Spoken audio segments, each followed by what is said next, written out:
Musika ang isang epektibong pamamaraan ng pagbibigay ng mensahe, pagpapadala ng mensahe sa ating mga kababayan dahil halos lahat ay nakikinig sa musika.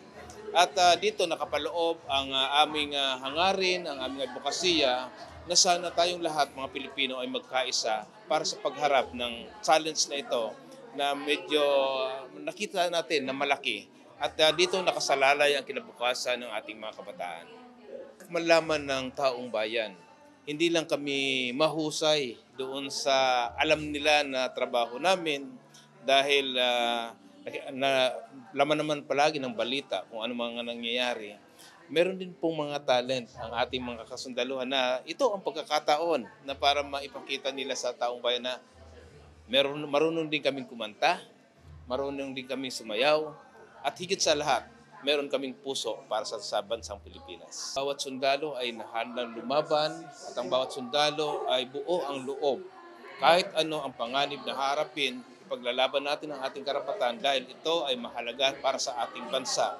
At hinahangad namin sa ating mga kababayan na palagi niyo po kami susuportahan dahil dyan po nakasalalay ang tagumpay ng ating pinaglalaban. The hope to spread awareness regarding alam naman po natin yung conflict with the West Philippine Sea. And through music and play, we hope to spread awareness that the West Philippine Sea is our sea. I'm really glad dahil na-achieve natin yung goal natin for tonight na makapagbigay ng mensahe sa mga tao. Lagi kong sinasabi na every time na magpe-perform ako, I am here to be an instrument of love and I am here to be an instrument of peace and also to be an inspiration sa maraming tao. Kaya yun din, isipan ko ring jumoin sa Armed Forces of the Philippines and dito sa Philippine Air Force na maging mensahe ng kapayapaan and maging instrumento din ng inspirasyon sa maraming kabataan and as well as sa mga maraming Pilipino.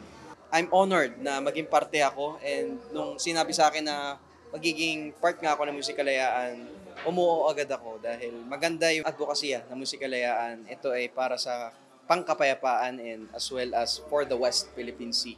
Importante po kasi na malaman ng mga kababayan natin kung ano po yung mga sakripisyo na ginagawa ng mga katropa natin sa Armed Forces of the Philippines. Hindi po kasi biro yung pagbabantay, pag-aalaga ng ating seguridad, ng ating independence. Importante po yan. Minsan po, we take it for granted na kaya po tayo nakakatulog ng mahimbing sa gabi dahil po may nagbabantay sa atin. Actually, significant pati yung title. Kasi po, alam naman natin kung meron tayong konting tension dun sa bandang West Philippine Sea. Pero dapat aware tayo kung ano nangyayari doon. Dahil atin naman po talaga yun. It's really a great honor and privilege to be part of this very special occasion. Actually, 10 taon na ito ginagawa ng ating Armed Forces, itong Musikalayaan 2025, and this would be my 4th or 5th year participating. Itong Musikalayaan is like a concert for a cause. This is one of the powerful weapon or a tool, no, ang music in sending a strong message. And at the same time, para mag-alab yung pagiging isang makabayan, makapilipino, patriotism ng ating mga kababayan ng sambayan ng Pilipino. And at the same time, to send a strong message to our neighbors that West Philippine Sea is ours. West Philippine Sea is ours, owned by the Filipino people, our seas, our rights, our future.